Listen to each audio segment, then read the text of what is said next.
Israeli সেনারা কল্পনাও করেনি হামাস এইভাবে অতর্কিত হামলা চালাতে পারে। হামাসের হামলার পর ভয় ঢুকে গেছে ইসরায়েলি সেনা শিবিরে। পুনর্বার আক্রমণের আতঙ্কে সতর্ক অবস্থায় আইডিএফ। এদিকে চলছে হামাসের নতুন হামলার পরিকল্পনা।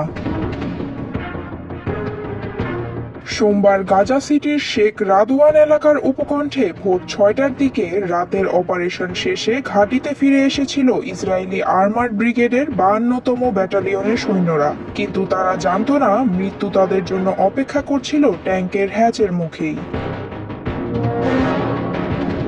ইসরায়েলি সেনাবাহিনীর প্রাথমিক তদন্তে উঠে এসেছে এক ভয়াবহ চিত্র।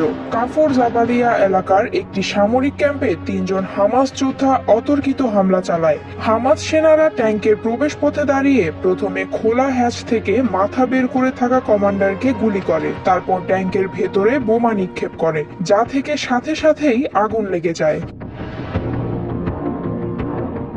হামলায় ট্যাঙ্কের ভেতরে আটকে পড়া 4 জন ইসরায়েলি সৈন্যের কেউই বাঁচতে পারেনি। হামলার পর ক্যাম্পে অবস্থানরত অন্য ইসরায়েলি সৈন্যরা হামলাকারীদের লক্ষ্য করে গুলি চালায়। সেনাবাহিনীর দাবি অনুযায়ী তারা অন্তত 2 জন আক্রমণকারীকে আঘাত করতে সক্ষম হয়েছে। তবে হামাসের সশস্ত্র শাখা আল কাসাম ব্রিগেডের মুখপাত্র আবু ওবাইদা এই হামলাকে দুর্বল ইসরায়েলি সেনাবাহিনীর বিরুদ্ধে অতিরিক্ত আঘাত বলে উল্লেখ করেছেন।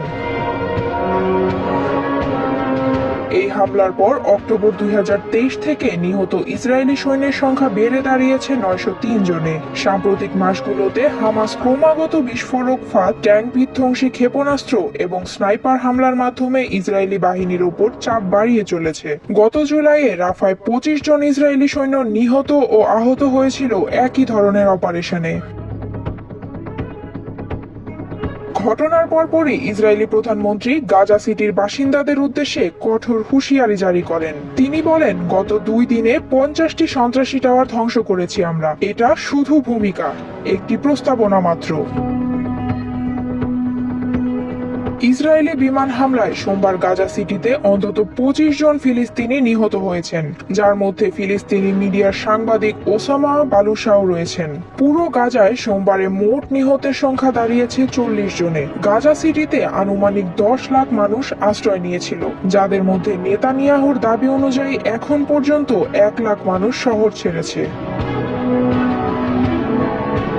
ইসরায়েল এই নতুন সামরিক অভিযানের নাম দিয়েছে গিডিয়নস চ্যারিয়টস বি। এর উদ্দেশ্য হলো গাজা সিটির সম্পূর্ণ নিয়ন্ত্রণ নেওয়া, যাকে ইসরায়েল হামাসের শেষ শক্ত ঘাঁটি হিসেবে চিহ্নিত করেছে। তবে এই অভিযানের বিরুদ্ধে ইসরায়েলের ভেতরেই তীব্র বিরোধিতা রয়েছে, বিশেষত জিম্মিদের পরিবার এবং নিরাপত্তা কর্মকর্তাদের পক্ষ থেকে, যারা আশঙ্কা করছেন এতে বন্দী ইসরায়েলিদের জীবন আরও বিপন্ন হবে।